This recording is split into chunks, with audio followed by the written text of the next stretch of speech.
Disney's Winnie the Pooh's Christmas. It was the night before Christmas, and when Pooh's nose was pressed flat against the windowpane. He was gazing out at the snow hushing the 100-acre wood, gathering cozily like the bedclothes around the house where he lived. "I'm very glad to see you," Pooh chuckled to the plump snowflakes drifting past. "You're just in time for Christmas, which, if you must be in time for something, is something very nice to be in time for." Pooh turned to take a look at his house full of decorations.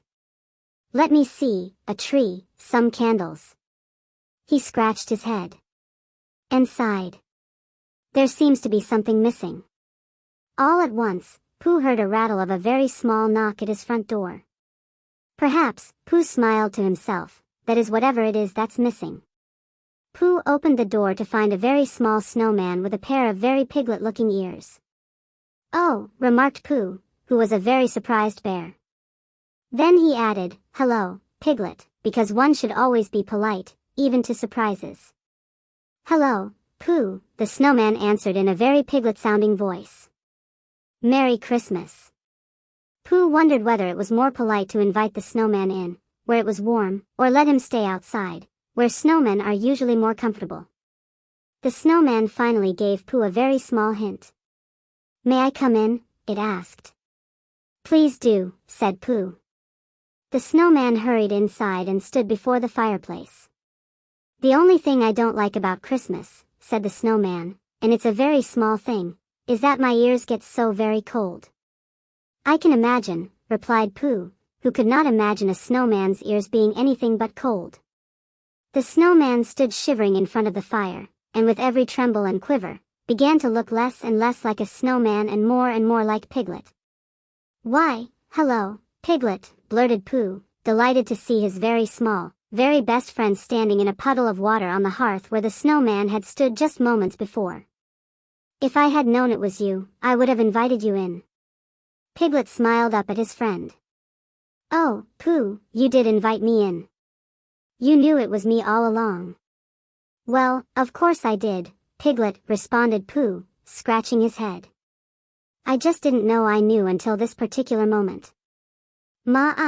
Piglet said in wonder as he gazed up at Pooh's Christmas tree, glimmering golden in the candlelight.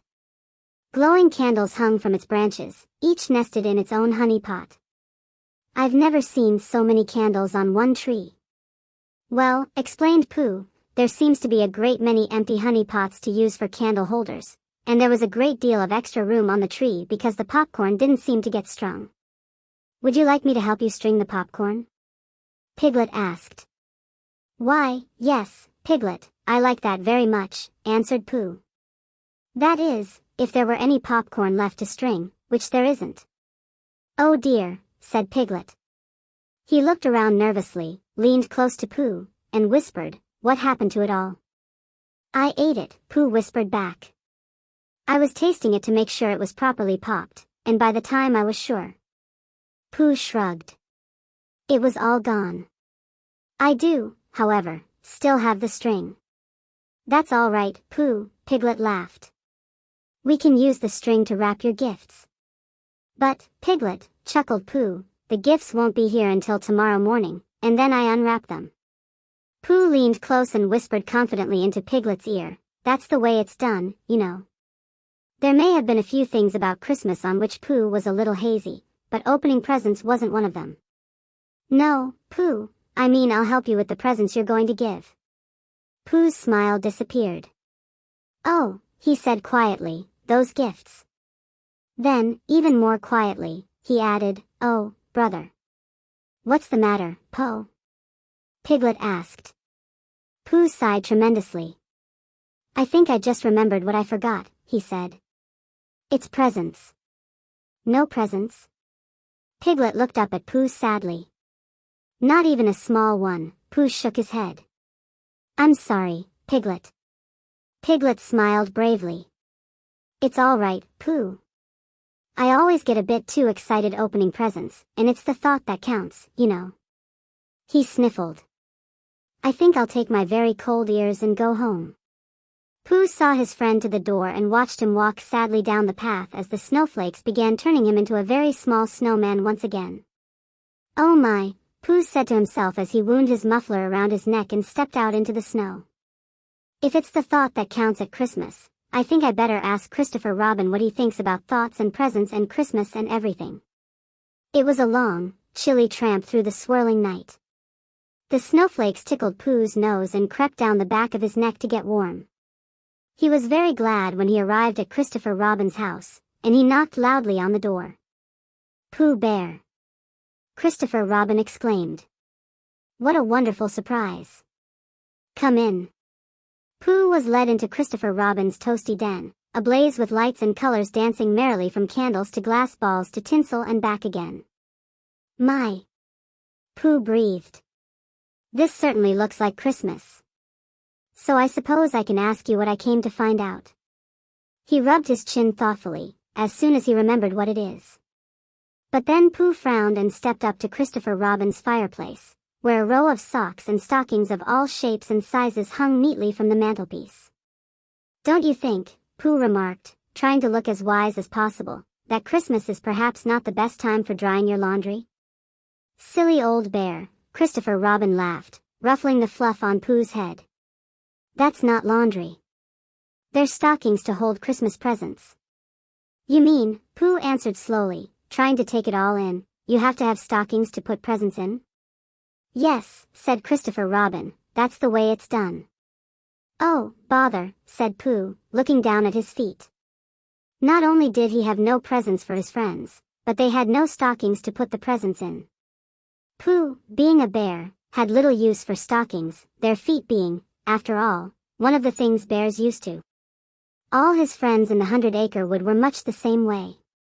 When Pooh mentioned this, Christopher Robin laughed. "Come with me, Pooh Bear. I have plenty of stockings for everyone."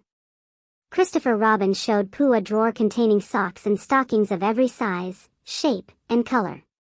"These are all stockings who have lost their maids and would love to have someone with whom to share Christmas," said Christopher Robin. He scratched one of Pooh's ears. "It's the thought that counts, you know."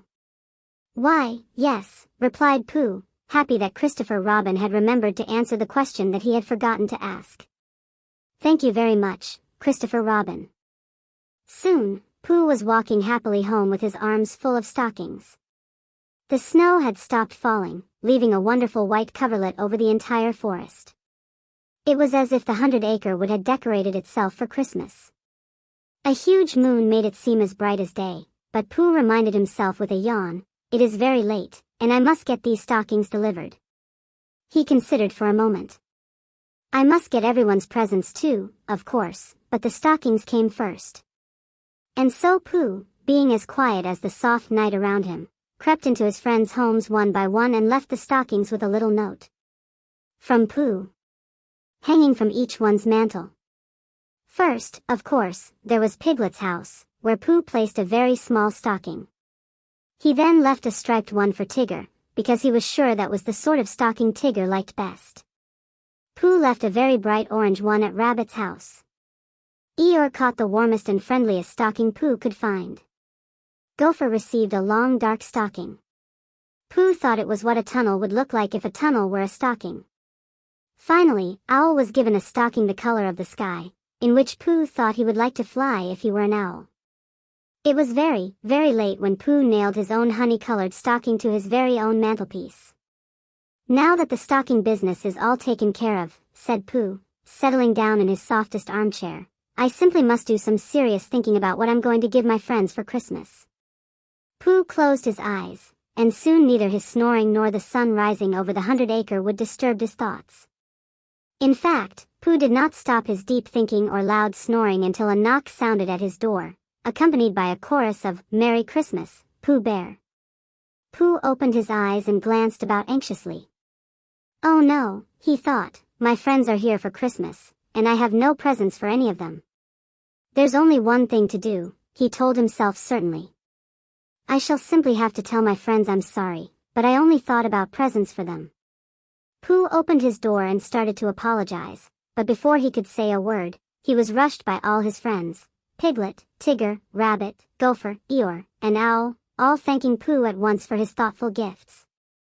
Piglet was wearing a new stocking cap. My ears are very grateful, Pooh Bear. It was exactly what I wanted. Tigger told Pooh how much he loved his striped leaf sleeping bag. It was cozier than cozy. Rabbit couldn't wait to tell how he'd always dreamed of owning a color-coordinated carrot cover. How could Pooh possibly have known? Gopher appreciated the bag for toting around his rock samples. He had never had one big enough before. Eeyore explained, if anyone was interested, that his tail had never been warmer than its new warmer. Owl was positive his brand new windsock would provide him all the necessary data required to prevent the occasional crash landing through his dining room window. Pooh put his hands behind his back and looked thoughtful. Something awfully nice is going on, though I am not at all sure how it happened. I'll tell you how it happened, Buddy Bear exclaimed Tigger. It's called Christmas. He shoved a large pot of honey with a striped ribbon and bowed down the stocking hanging from Pooh's mantle. The others quickly followed suit with presents of their own for Pooh, which all turned out to be pots of honey. What else would a Pooh Bear want for Christmas or any other time? Christmas, sighed Pooh happily.